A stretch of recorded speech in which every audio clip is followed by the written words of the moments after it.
네, 오늘 은혜 받을 말씀은 신명기 1장 9절에서 11절 말씀입니다. 250쪽입니다. 구약 250, 260쪽입니다. 신명기 1장 9절에서 11절까지의 말씀을 제가 봉독해 올리겠습니다. 그때에 내가 너희에게 말하여 이르기를 나는 홀로 너희의 짐을 질 수 없도다.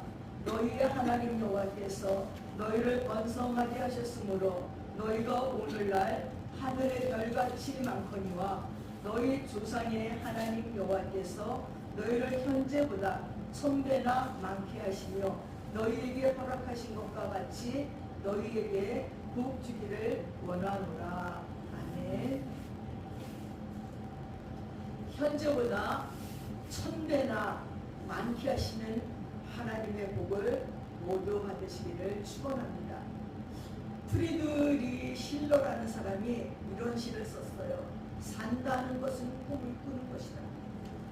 산다는 것은 꿈을 꾸는 것이다.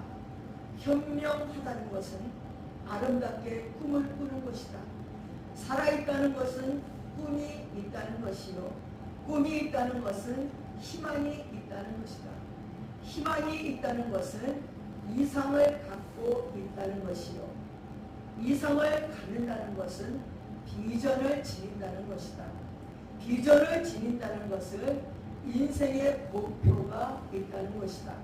꿈을 이룬 사람은 새가 두 날개를 잃은 것과 같다.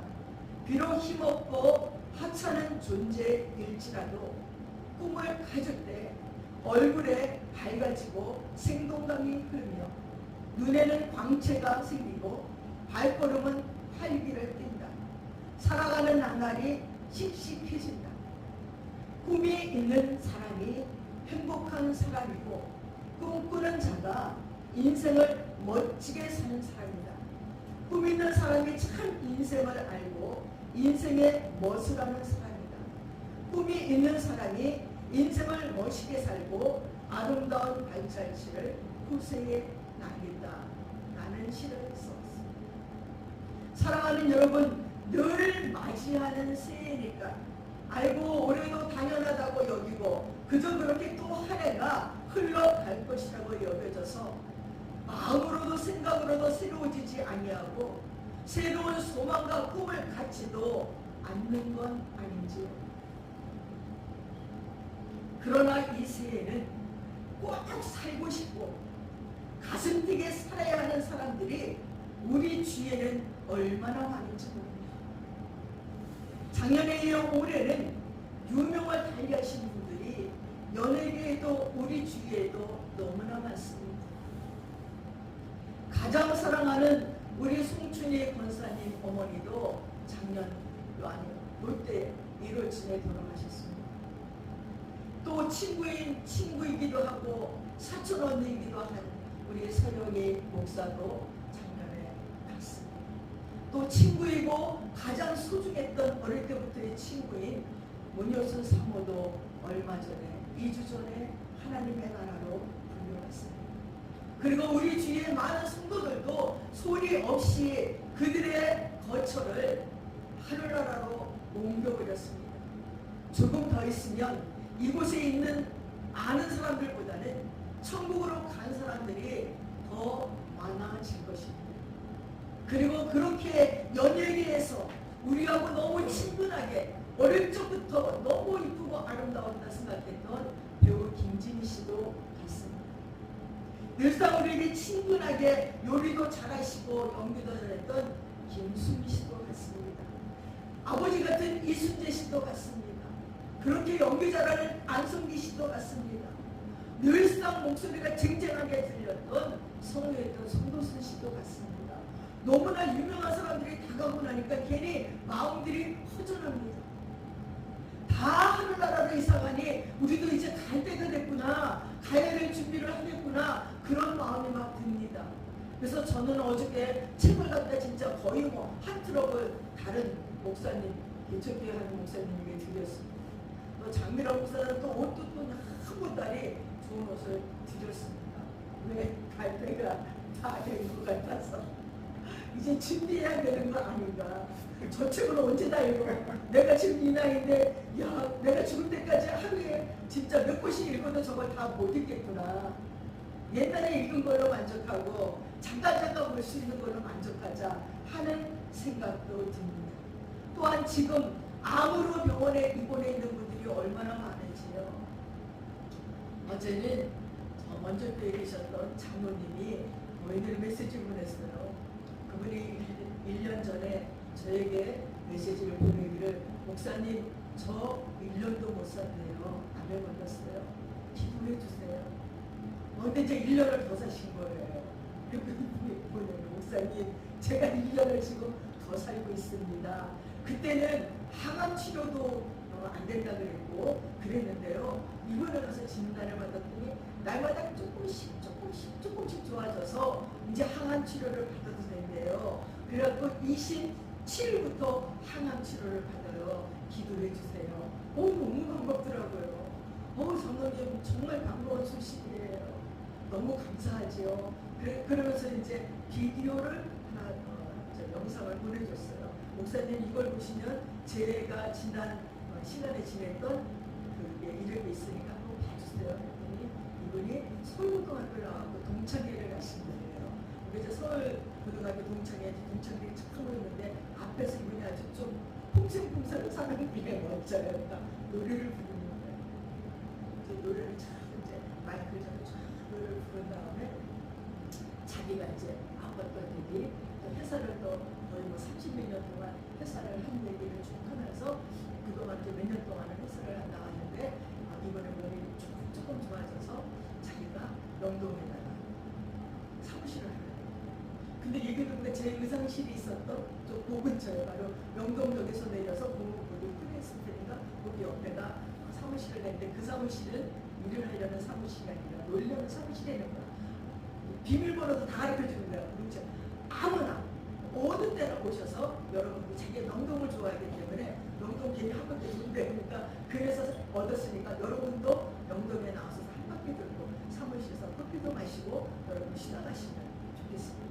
그러면서 이제 얘기를 하면서 자기가 좋아진 얘기를 하는 거예요. 그래서 저분은 그 이제 1년이면 가겠다 하는 마음에 다 포기하고 살다가 조금 좋아지니까 또 이벤트를 하시는 분이에요. 가만히 계시지 못하는 분이에요.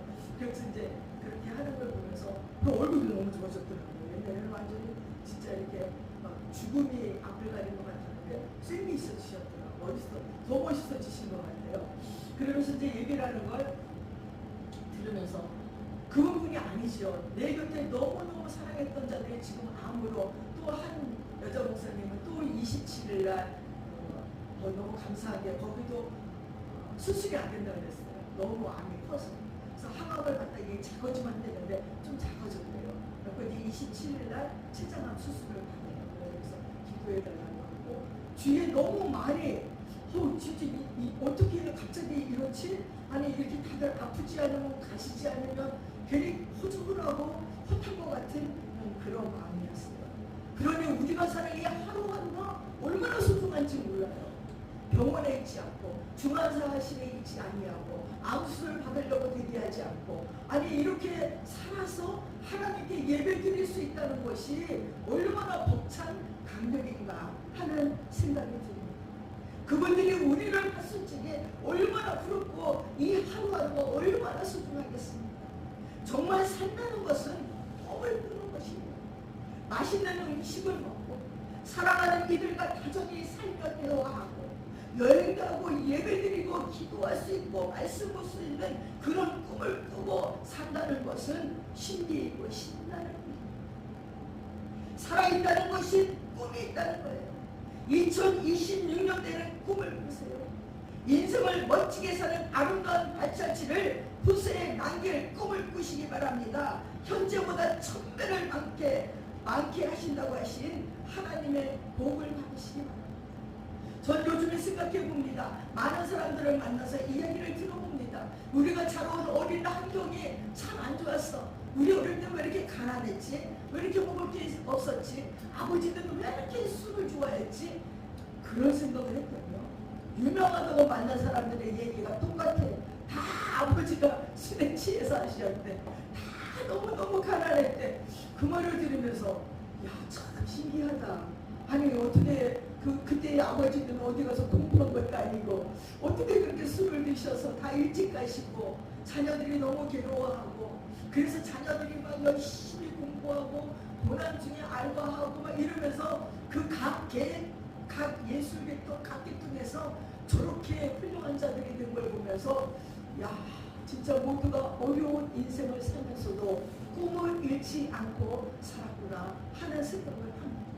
그러다가 예수까지 믿으니까 예수를 얼마나 잘 믿는지.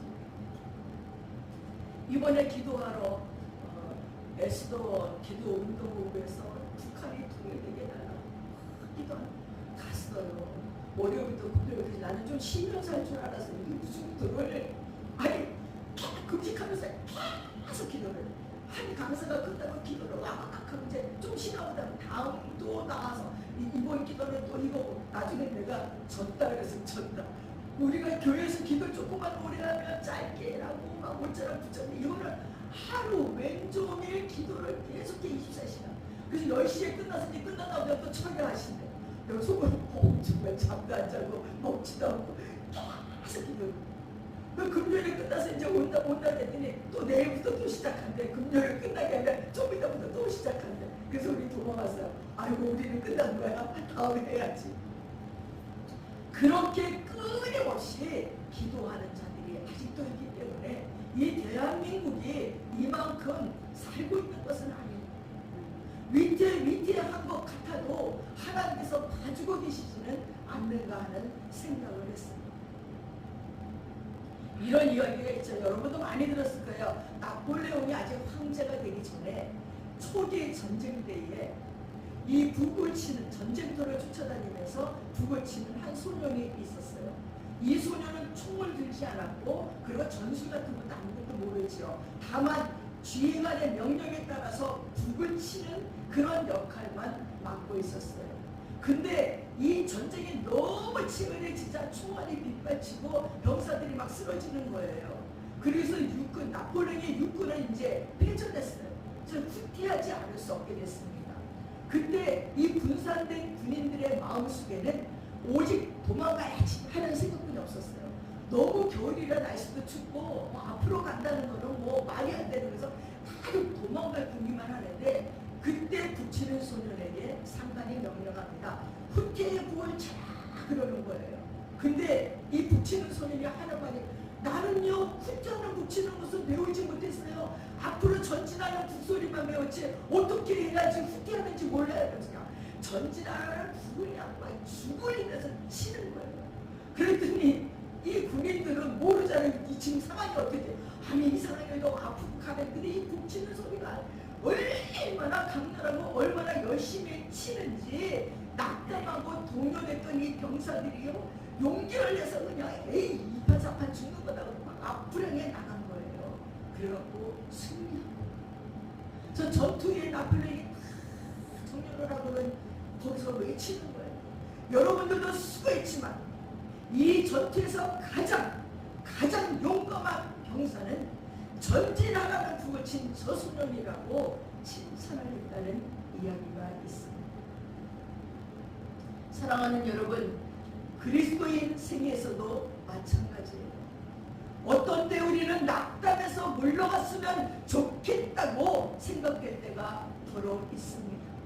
그러나 그때 후퇴의 북을 치지 말고 진격의 북을 쳐야 한다는 거예요. 그리스도인에게는 오직 앞으로 나가는 승리의 복만이 있다는 것입니다. 어저께 책을 가지고 온 목사님이 하는 말이 우리는요 우리 누님 때문에 다 살았어요. 우리 누님 정말 멋있는 누님이에요. 정말 굉장한 누님이에요. 우리 누님이 그 어릴 적에 초등학교 다닐 때 초등학교 5학년 때 집에서 교회 가지 말라고 막 때려갖고 이빨이 다 부러졌었어요. 근데도요 그 어린아이가 피를 흘리면서 끝까지 나는 교회 간다고 버티면서 교회를 다녀가지고 엄마 아버지 자기네 다 예수 믿게 만들고 그렇게 엄청난 일들을 만들었어요. 여러분 전라도 깡촌에서 너무너무 가난하게 진짜 먹을 것도 없이 살아가지고 나중에는 나무를 거기 이북 얘기 있는 것 같아. 나무를 베가지고 나무 속에 있는 송지를 걷어내고 보관했으면 그 소나무에서 송지난 그 뒤에 그거를 갖다가 빼갖고 그걸로 삶아서 먹는데요. 그러니까 이북도 그래서 나무를 다 벗겨 먹는 거예요. 근데 지금은요 무슨 나무였나? 삼하 경남 삼하강강이래. 삼하강강 사장 남편이 죽고 거기에 치려고 했는데 하나님이 너를 성도하라고 해서 그거를 성도하면서 자기 재산을 하나도 없는데 다 성도했어. 다 성도하는 데서 그리고 얼마나 알뜰한지 말도 못해요. 없습니다. 야 진짜 굉장한 사람들이 참 많이 있구나. 곳곳에 자기네 유익을 따라 살지 않고 하나님이 주신 물질의 복들을 다 그렇게 하나님 나라에서 쓰는 걸 보면서 진짜 참 감동을 받았습니다. 사랑하는 여러분, 2026년도에는 우리도 이 북치는 소년처럼 앞으로 나갑시다. 이스라엘 민족의 위대한 영도자 모세는요, 하나님이 약속하신 땅에 가까이 이르렀을 적에 하나님의 명령대로 12지파에게 한 사람씩 불러가지고요, 그 땅을 다녀오도록 사명을 줬어요. 40일 동안에 기한을 주고 그리고 그 안에 들어가서 거기에 경보될 만한 것들을 갖고 오라고 했습니다. 그리고 그 동네에 그곳의 거민들이 약한지 강한지 땅이 좋은지 나쁜지 성읍이 진영인지 산성인지 토지가 비옥한지 메말랐는지 나무가 있는지 없는지 그 땅 신발을 가져오라고 명했습니다. 모세의 명령을 따라서 40일 동안 그 땅을 두루 정탐하고는 그 온 12명의 정탐꾼들이 대부분 10명은요 악평을 하는 거예요. 당신이 우리를 보낸 땅에 가서 보니까요 과연 적과 꿀이 그러느냐니 바로 이것이 그 땅의 실가예요. 포도를 하나 갖고 이마에 그래갖고 지게에다 이고 와. 거기에 가보면요 그 진짜 포도는 아닌 것 같아요. 진짜 알이 기다만한 알들이 나오면 이만하게 다니더라고요. 그거를 이고 오니까 막 놀리는 거지요. 가나안 땅에 얼마나 좋은 것이 많이 나오는지만 설명을 막 하는 거예요. 백성들은 기대에 부풀어 갖고 당장이라도 전쟁에 나가 태세를 막 하고 있는데 뭐 하는 얘기가. 근데요 그러나 그 나라 백성들은요 너무나 키도 크고 덩치도 크고요 가나안 땅을 점령해서 들어갔을 때 우리가 치러야 될 큰 난관들이 어떤 것인지 그 난관에 대해서 부정적인 얘기만 막 하는 거예요. 그러니까 이 백성들이 막 공포에 질려버리는 거예요. 강폭도 넓지요, 수심도 깊지요, 어떻게 건너갑니까? 산은 높지요, 넘기도 힘들어요. 거기를 어떻게 넘어갑니까? 도시는요 강한 성벽과 요새로 난공불락이에요. 담도 얼마나 높이 쌓는지 넘어갈 수도 없어요. 그리고 뚫을 수도 없어요. 거기에 그들은 거인들의 후손이어서 이 아낙 자손을 보세요. 키가 2m도 넘어요. 아말렉 사람은 남방에 거하고요. 헷 사람들은 여부수 사람이고요. 아모리 사람은 산지에 거하고요. 가나안 사람들은 해변과 요단강가에 거하고 있습니다. 우리가 지금까지 겪었던 어떤 난관들보다 더 험악한 힘든 난관이 거기에 있습니다. 그러니요 우리는 갈 수 없어요. 가나안 땅이 하나님이 우리의 것인데 어떻게 들어갑니까? 가나안 땅이 텅 비어있는 것이 아니라 아니 가나안 땅에 그 많은 족속들이 사는데 가장 극색으로 다 가네요. 우리는 못 갑니다. 막 10명의 정탐꾼들이 얘기하니 이 백성들이 땅을 치며 울며 통곡하며 우리를 죽이려고 여기까지 왔느냐, 차라리 애굽에서 죽게 만들지 그냥 뭐 노예로 있는 게 더 나을 뻔했다는 둥 죽게 내버려두지 강야에서 죽게 하든지 하지 뭐 때문에 여기까지 끌고 와서 여기서 저들의 칼에 망하게 하느냐고 모세하고 아론에게 삿대질을 하고 돌을 던져 죽이려고 하고 난리가 났습니다. 차라리 우리끼리 새 지도자를 만들어서 다시 애국으로 돌아가자 막 이러는 그 패거리들도 막 생겼어요. 이스라엘 백성들이 난리도 아니게 소란을 피우는 이 바로 이때 너무나 멋진 우리들의 영웅 여호수아 갈렙이 딱 등장하는 거죠. 온 회중 앞에 어깨를 펴고 당당히 서서 옷을 찢으면서 말하는 것입니다. 여러분, 우리가 두루 다니면서 탐지한 땅은 신이 아름다운 땅입니다. 하나님이 우리를 기뻐하시면 우리를 그 땅으로 인도하실 것입니다. 그 땅을 우리에게 주실 것입니다. 정말로 그 땅은 젖과 꿀이 흐르는 땅입니다. 여러분, 우리 하나님의 말씀을 거역하지 맙시다. 그들은요 메뚜기나 똑같아요. 하나님이 우리에게 주시고자 원하시면 아무것도 아니라는 거죠. 하나님이 준다고 그랬잖아요. 가나안 땅에 우리는 들어가기만 하면 하나님이 우리를 이기게 할 것이라고 옷을 찢으면서 소리쳐 외칩니다. 마치 하나님이 거짓말이나 하신 것처럼 하나님을 원망하지 말고 가나안에 대해 진실을 말하지 않고 과장하여 백성들을 그 공포에 휩싸이게 만든 자의 말을 듣지 말고 성공할 수 있다는 희망으로 백성들을 격려하는 자들의 말에 귀를 기울이고, 하나님은 우리보다 한 발 앞서서 우리를 도와주시고 보호하시는 이상 아무리 산이 높고 강이 깊고 그리고 아무리 사람들이 키가 크고 등치가 커도 진정 용기 있는 자의 앞을 가로막지 못할 것이라는 것입니다. 그 땅의 백성을 두려워하지 맙시다.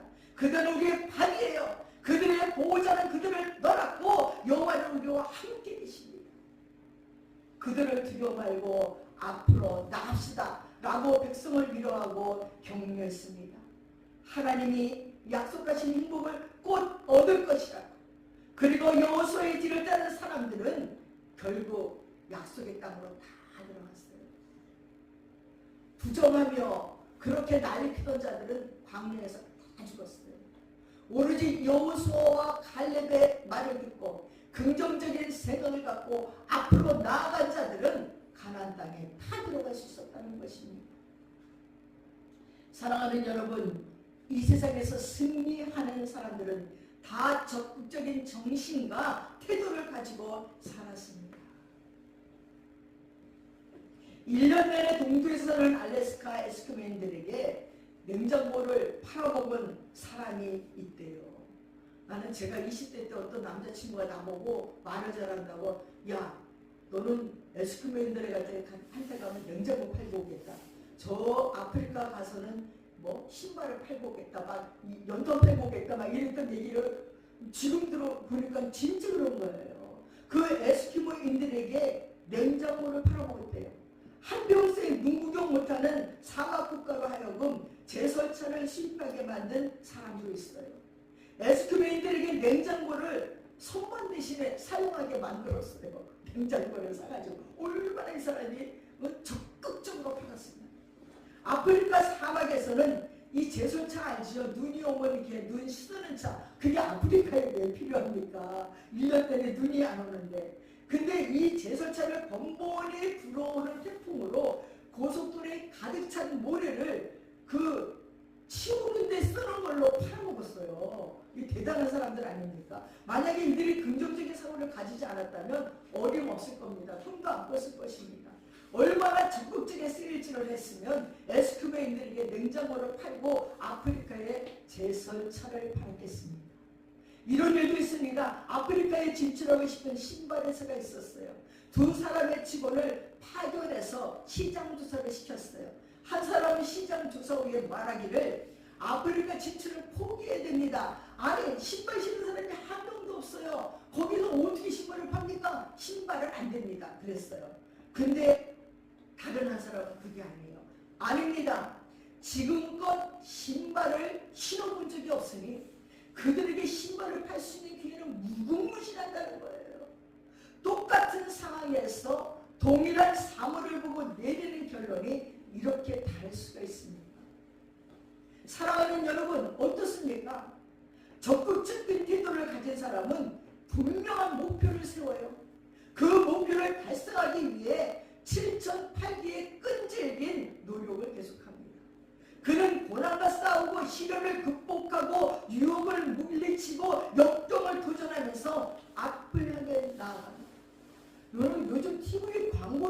무슨 동물인지 모르는데 한 사람이 달리기를 막 하는데 뒤에서 침대가 따라오고 의자가 따라오고 그러는데도 모든 유혹을 이기고 달려가는 뭐 이런 게 나오더라고. 뭔 소리인지 모르겠는데. 근데 침대에 눕고 싶고 의자에 앉고 싶은 그 유혹을 다 물리치고 막 달려가서 목표 지점으로 가는 거예요. 바로 그겁니다. 아픔을 향해 나가는 사람은 한두 번의 실패로 좌절하거나 그리고 낭만하지 않는다는 거예요. 그런 하나님의 열의를 쏟고 성의를 기울이고 창의적인 노력을 한다는 거예요. 모든 일에 적극적인 삶의 태도를 가지고 순종해서 그렇게 순종하는 사람은 천배의 복을 받는다는 거죠. 반면에 수곡적인 태도를 가지는 사람은요 절대로 인생의 성공자가 승리자가 될 수 없어요. 인도 설화에 이런 얘기가 있어요. 어떤 마주사가 쥐 한 마리를 관찰했어요. 이 쥐가 얼마나 두려워서 팔팔 떠들지 몰라요. 이 쥐가 가장 두려워하는 대상은 고양이였어요. 그래서 한참 동안 쥐를 관찰하던 이 마술사가 이 쥐가 너무 불쌍한 마음이 생겼어요. 그래서 마술을 부려서 쥐를 변하게 해서 고양이가 되게 했어요. 아니 근데 변신된 고양이가 떨면서 두려워하는 거예요. 아니 이번에는 왜 두렵니? 이번에 개가 무섭대요. 개가 두렵대요. 마술사가 또 불쌍히 여기서 개로 만들어줬어. 아니 근데 개가 됐는데 두려워서 떨고 있는 거예요. 그래서 이 마술사가 아니 너는 이 고양이 만들었는데 왜 또 무섭냐? 개가 무섭대요. 그래서 이 고양이를 또 개로 만들어줬어요. 이 개가 된 이 고양이가 또 발버둥을 떨고 이번엔 뭐가 무섭냐? 호랑이가 무섭대요. 불쌍해서 이제 호랑이를 또 만들어줬어요. 그래도 또 발버둥을 떠는 거야. 왜 또 이번에는 무섭니? 이제는 사냥꾼이 무섭대요. 여기 이 마술사가 있다가 아이고 아무리 해줘도 두려웠더니 나는 포기한다. 그리고 다시 고양이로 만들어 버렸다는 이야기가 있습니다. 다시 쥐로 돌아가라. 그래서 다시 쥐로 돌아갔대요. 이 소라는 우리의 삶의장에서 끊임없이 엄습해오는 두려움 앞에 피하지 못하고 비틀거리는 인간의 모습에 대한 하나의 상징일 것입니다. 우리는 하나가 바뀌면 또 다른 것을 또 두려워하고 또 두려워합니다. 그러나 두려워할 것이 아니라 얻었다고 생각하면서 앞으로 전진해 나가야 된다는 거예요. 그래서 천배의 복을 받으려면 모든 일에 적극적인 태도를 가지고 순종함으로 앞으로 나가야 된다는 겁니다. 우리는 좁은 국토와 빈약한 지하 차원, 많은 인구를 가졌으면서도 양단된 나라의 국민입니다. 각 갈라져서 이 나라 저 나라에 좌파 우파하면서 아직도 싸워요. 말도 안 되는 일로 서로를 헐뜯고 있는 이 상황 속에서 이 백성들이 얼마나 혼란한지 음식점을 가도 카페를 가도 기도원을 가도 어디를 가도 다 정치인이야. 우리나라 사람들 정치를 너무너무 잘할 것 같아. 어떻게 그렇게 잘하는지 모릅니다. 그러나 여러분 우리처럼 여러모로 불리한 조건이 있는 나라가 국제 경쟁 사회에서 꿋꿋이 이기려면 신신이 강건해야 되고 협동과 단결로 어떤 고난과 시련도 용감하게 극복할 수 있는 적극적인 자세가 필요합니다. 이런 정신이 결여될 때 우리는 역사의 열등생으로 전락하고 세계사의 낙제생이 되고 맙니다. 힘이 없는 나라의 사람은 어디 가나 멸시와 모멸을 당해요. 힘이 있는 나라, 부강한 나라가 돼야지만 존경과 대접을 받을 수가 있습니다. 이것은 국제사회의 엄연한 현실이에요. 우리는 이 현실을 무시할 수가 없습니다. 삼성이나 현대나 대우나 LG나 이 유수한 기업들을 자랑하시면서 감사하시기 바랍니다. 그들은 얼마나 부러워하는지 모릅니다. 또 김연아 같은 세계적인 어른의 요정이 있는 거 자랑스러웠어요. 한국이라는 이들이 막 물어봐요. 김연아, 야 김연경 축구선수, 야 손흥민 같은 축구선수, 농구선수 뭐 난리가 났어요.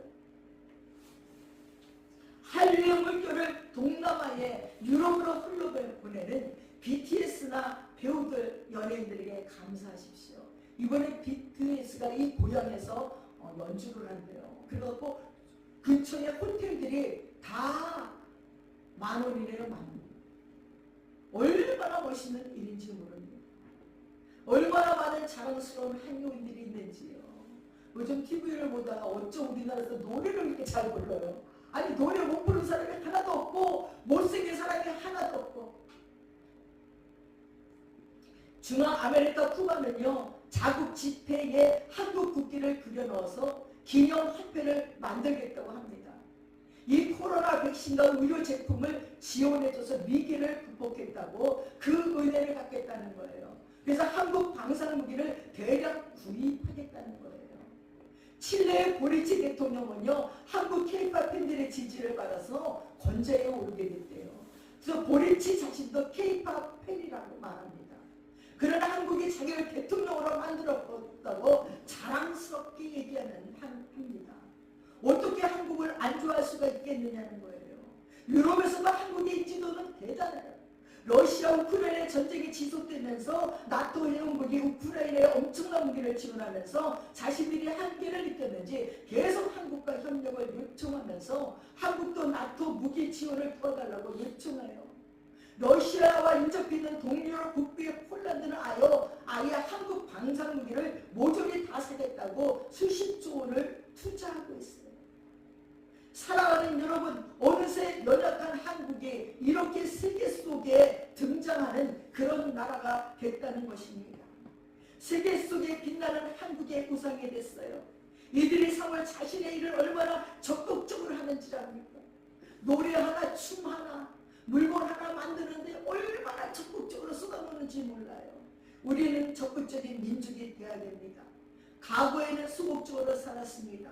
소극적인 생각, 소극적인 행동, 소극적인 태도, 소극적인 성격이 우리 몸과 마음에 깊이 되어 있습니다. 그래서 현상유진하자, 무사일주의, 어름어름하는 태도, 진취성의 결핍, 그리고 모험심의 부족, 객척정신의 고갈, 수수방관, 체념과 운명론, 팔자타력, 외환낭대의 나쁜 습관이 생겼습니다.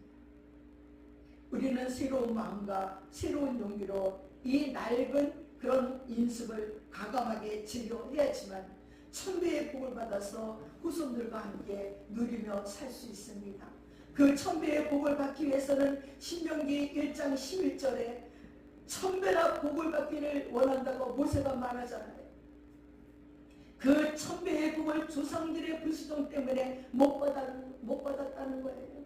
그리고 1절 21절에 너희의 하나님 여호와께서 이 땅을 너희 앞에 두셨은즉 너희 조상의 하나님 여호와께서 너희에게 이르신 대로 올라가서 차지하라, 두려워하지 말라 하고 말했어요. 이렇게 38년 전에 모세에게 말씀해 줬습니다. 하나님이 주셨으니 여리고성을 공격하라고 했더니 정탐꾼을 보내어 상황을 살펴보고는 그들이 무섭고 두렵다고 하나님을 원망하고 모세에게 돌을 던져 죽이려고 했습니다. 하나님 너희보다 먼저 가셔서 장막 친 곳을 찾으시고 밤에는 불로 낮에는 구름으로 너희가 갈 길을 지시하시는 분이라고 가르쳐줘도 안 믿어요. 그 말씀을 받을 수가 없는 거예요. 그래서 공연이 38년을 광야를 헤매요. 그러는 동안에 출애굽한 1세들은 다 죽었어요. 우리 그 강야에 가봤지요. 그 강야를 아무것도 없는 그 강야를 그렇게 헤매고 다녔어요. 그때 모세는 18절에 내가 너희에 갈 모든 일을 그때 너에게 다 명령하였느니라. 내가 그때 니네가 모여를 지금 다 얘기해줬잖아. 그때 순종했더라면 지금 천배의 복을 받았을 거야. 조상들이 두려움으로 불순종해서 후손들이 고통을 당하는 거예요.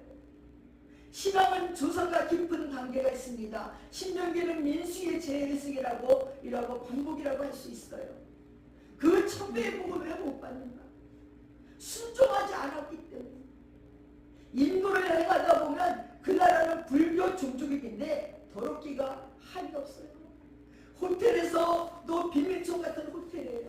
아침에 커피에 토스트를 시키면 토스트를 어떻게 앞뒤로 이렇게 색하면 펴갖고 올까? 모든 먼지가 다 묻은 것 같아. 그 그릇은 이빨이 한 30개는 빠져있는 데다가 커피잔에는 막 옛날부터 지금부터 있는 막 그 할 수 있지. 아무도 먹을 수가 없어요. 온 나라에 아무 데서나 대소변을 가서 이 오몰 냄새 때문에 입을 틀어갖고 다녀야 돼. 부처가 태어난 곳은 세계에서 제일 못 사는 나라들이에요. 방글라데시, 이슬람, 불교가 짬뽕인 나라이죠. 세계에서 가장 못 사는 나라예요. 몽골도 더럽기가 한이 없어요. 사람들이 추우니까 세수란에서 얼굴이 반질반질해요. 까마귀가 반질반질. 거기는 도로도 없어요. 잔디밭에 차들이 다 다녀요. 수백 년 동안 개발이 안 돼요. 우리나라보다 7배나 큰 나라예요. 낮에도 바지 들고 나가 어디 가나 보면 이 노숙자들이 중들한테 받아 먹으려고 중들에게 가는 거예요. 중들은 새벽에 쫙 시장가로 돌아다니면서 그 바구니 같은데 밥이고 뭐 나물이고 다 받아갖고 그렇게 못 먹는 사람들에게 또 나눠주는 거예요. 캄보디아, 네팔도 마찬가지예요. 자손들이 저주를 받아서 형편없이 살고 있어요. 이스라엘, 그러나 반대 보세요. 이스라엘 나사렛 동에 가면요, 우리나라 정선과 비슷하잖아요. 산 절벽 계곡이 나사렛 동네인데 오죽했으면 이곳에서 무슨 선한 것이 나오겠느냐 할 정도였어요. 그런데 거기에서 예수가 나왔어요. 거기에 예수 탄생 기념교회를 세우고 각 나라별로 주기도문이 쫙 그려져 있는데 우리나라도 한복 입고 있는 그 주기도문에 비석이 있어요. 그걸 해보려고 돈 많이 냈다고 그러더라고요. 거기에 사람들이 빽빽하게 몰려와요. 하루에 관광객이 3, 4만이 담력한대요. 돈을 발기로 끌지요. 조상이 잘 둔 거예요. 가만히 있어도 돈이 돼요. 스위스도 보세요. 알프스 꼭대기 순산에 세운 나라예요. 그런데 칼빈이 하나님의 도성으로 세웠습니다. 그리고 제네바가 국제 도시가 되었습니다. 로마도 잘 살지요. 조상과 상관이 있다는 거예요. 너희 조상이 38년 전에 신앙을 잘했다면 얼마나 좋을 뻔했느냐. 지금 천배의 복을 받았을 텐데 하고 모세가 말합니다. 사랑하는 여러분, 우리도 2020년도 새해에는 잘 살기를 축원합니다. 하나님 말씀을 잘 지켜서 앞으로 천배의 복을 받는 신앙생활을 하시기 바랍니다. 여러분, 우리만 잘 사는 것이 아니라 우리가 사는 인생길에서 큰일 작은 일 속에 하나님의 놀라운 은혜가 넘쳐 우리 후손들이 천배나 복을 받고 사는 그런 후손들 되기를 축원합니다. 사랑하는 여러분, 우리가 잘못했을 적에 3, 4대만 저주를 받아요. 3, 4대를 저주로 천대에 이르러 복을 받게 하시려고 잘못하면 3, 4대만 저주하셔요. 그런데 이 저주는 마귀의 저주예요. 가계의 저주가 흐르고 있다. 그런데 우리는 모르는 거지요. 어떤 할머니가요, 불교 신자인데 무당 푸닥 꼬리하러 다니기 바쁘고 그런데 잘 사는 거예요. 아들은 큰 사업을 하고 큰 부자예요. 근데 어느 날 이 할머니가 70대에 암으로 죽었어요. 장례를 지내고 돌아서 오는데 며느리가 배가 아파요. 병원에 가니 또 암이 다 퍼졌대요.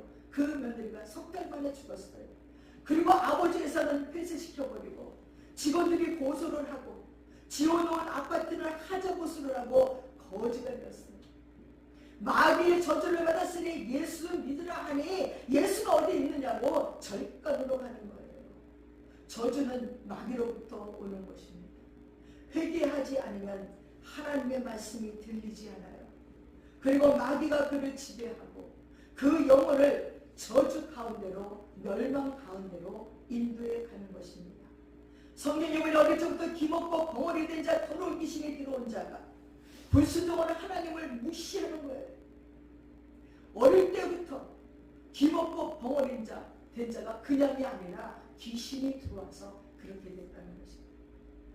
불순종하는 하나님을 무시하는 거고 자기가 제일이라는 거예요. 그래서 순종하지 않아요. 마귀의 저주, 가계의 저주를 끊고 새해에는 축복이 넘치도록 해야 됩니다. 그리고 두 번째는 회개하십시오. 저주받은 자는 회개를 안 해요. 나라가 어려우면 내가 회개를 하라고 잘못 살아서도 하고 회개하러 가자 하는 것이에요. 한 사람만이라도 있으면, 그렇게 회개하는 자가 있으면 사해 주신다고 말했잖아요. 우리나라는 고구려가 없어지고 이신주선을 세웠는데 불교 때문에 망했어요. 산으로 올려보냈다. 산에서나 살으라고 그 다음에 지옥이 왔는데 이건 조상제사를 지내고 귀신을 불러들였어요. 그래서 묘지가 명당 자리이면 잘 살고 명당 자리가 아니면 죽는다고 여겨서 명당 자리 찾아서 돌아다녔습니다. 돼지 잡아놓고 그것도 웃는 돼지는요 500만 원이 넘어요. 그 돼지에 복 달라고 하니 복을 주겠습니다. 사랑하는 여러분, 회개가 사라진 교회에는 성령의 역사가 없습니다. 회개가 사라진 교회에게는 하나님의 복이 없습니다.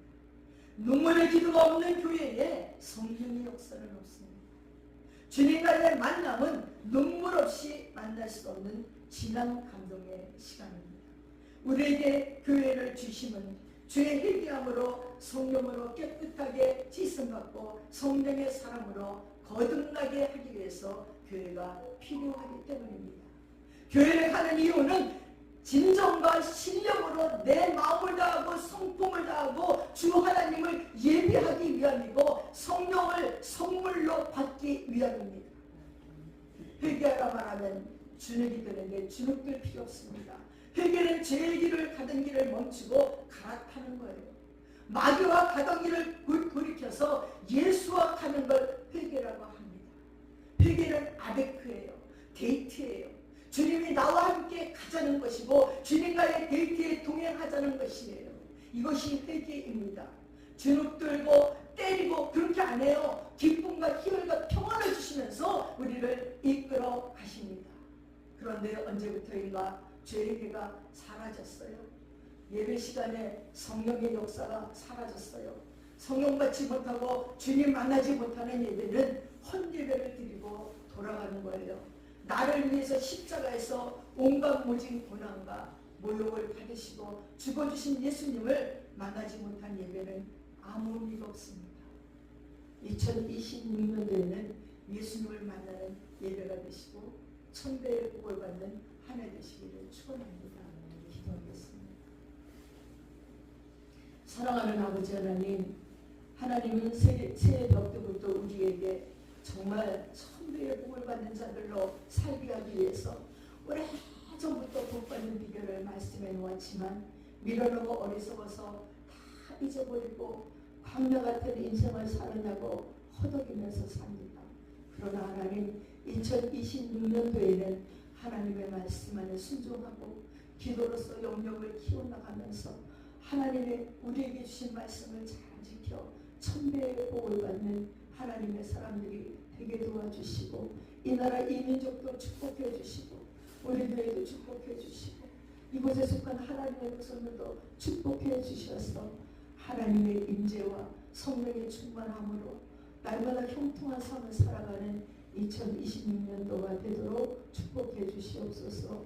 감사드리며 우리 예수님의 이름 받들어 기도드렸사옵나이다. 아멘.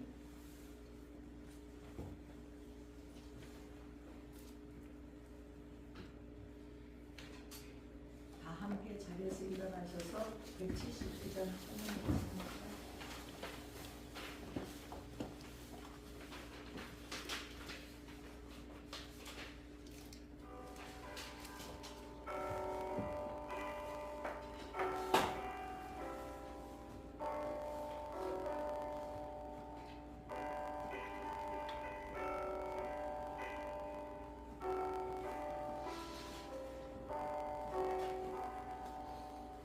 주 예수의 강림이 가까우니 저 천국의 얻을 자에게 하라. 주 성령도 너희를 부르시고 묵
아버지 주시는 생명 양식 다 배불리 먹어서 영생하라 고르심을 버리고 주께 오면 그 한없는 자리를 이루리.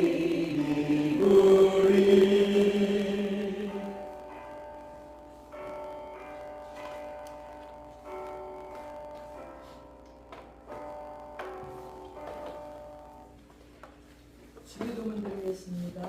하늘에 계신 우리 아버지, 아버지의 이름을 거룩하게 하시며 아버지의 나라가 오게 하시며 아버지의 뜻이 하늘에서 같이 땅에서도 이루어지게 하소서. 오늘 우리에게 일용할 양식을 주옵시고 우리가 우리에게 잘못한 사람을 용서해 준 것 같이 우리의 죄를 용서하여 주옵시고 우리를 시험에 빠지지 않게 하시며 악에서 구하소서. 나라와 권능과 영광이 영원히 아버지의 것이니라. 아멘. 지금은 우리 주 예수 그리스도의 한없는 은혜와 우리 아버지 하나님의 풍성하신 사랑과 성령님의 감동감하시고 충만하고 교통하심이 천대의 복을 얻고자 순종하며 긍정적인 삶을 살고자 마음으로 믿어 약속하는 믿음의 권속들 머리머리 위에 이제부터 영원까지 함께 하시옵기를 간절히 축원드려옵나이다. 아멘.